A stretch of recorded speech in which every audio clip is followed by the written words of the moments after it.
It's been my intention to do a more in-depth follow-up review of the Immortal Rogue MX-01, but the weather has not been cooperative and most of my seat time so far has been pretty short. That said, I do have more to add. As I mentioned in my first impressions video, once the initial excitement wears off, you do start to notice more things to nitpick. Does that mean that this bike is bad? Well, no, but I do like to be thorough, so let's get to it. First, let's talk about size, because I am not the proper fit for this bike. I'm 5'10" and about 187 pounds, and for me, this bike is definitely on the small side. So that doesn't make it a deal breaker for adults. It has plenty of power to move me around, but if you're buying this bike as an adult with the intention of riding it yourself, understand that it's about 100% goof-off fun and 0% practicality. Not that dirt bikes are usually bought for practicality anyway, but this bike is clearly sized for younger riders and not adults. That brings me to one of my biggest criticisms when riding this bike as an adult, and that's handling. So at first I couldn't quite figure out why it felt awkward for me, but then it clicked. It's the weight distribution. On a full-size dirt bike, most of the weight is low on the bike. Even when you stand up, gravity is still kind of working in your favor. On this bike, with my size, it starts out top-heavy, and that problem only gets worse when standing. That makes the bike feel a lot less stable at speed. And this is not a flaw with the bike, it's simply physics. Once a smaller rider is on it, those issues largely disappear. My 4'11" son fit the bike very well. He was on his tiptoes at a standstill, but he found it very comfortable, and that's saying something because he usually struggles to fit on most e-bikes.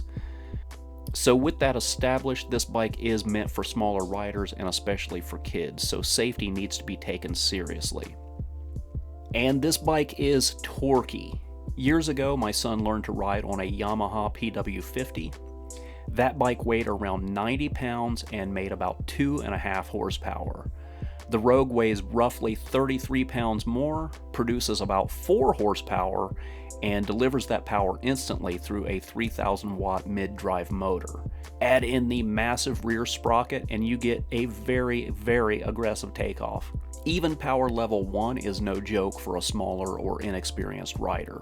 If you're buying this bike for a kid, proper safety gear is not optional, and I would strongly recommend spending time in power level 1 under strict supervision before moving up to levels 2 or 3.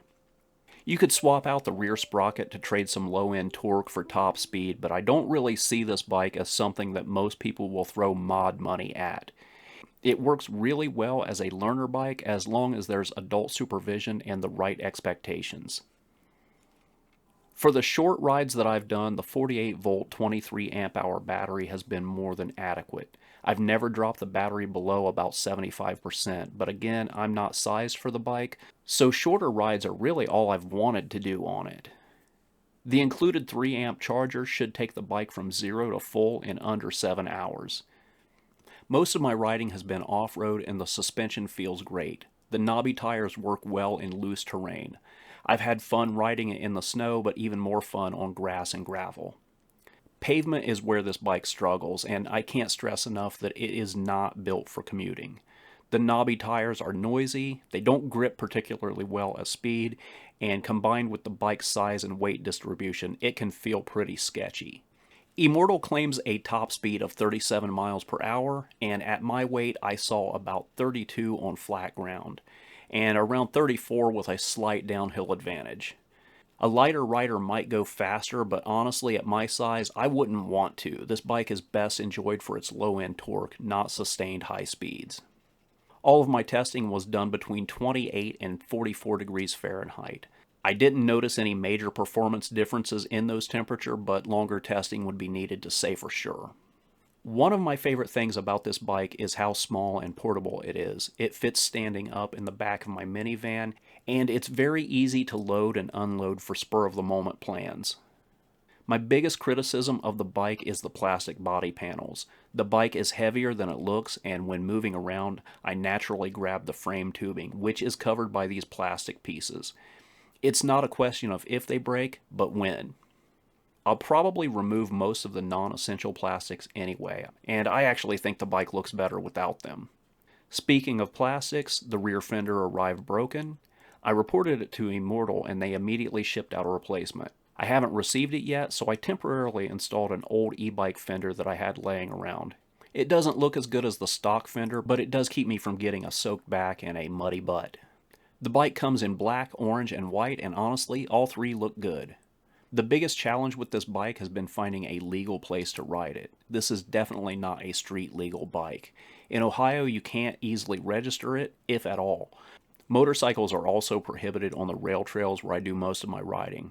So I gotta reiterate, this bike is strictly an off-road machine.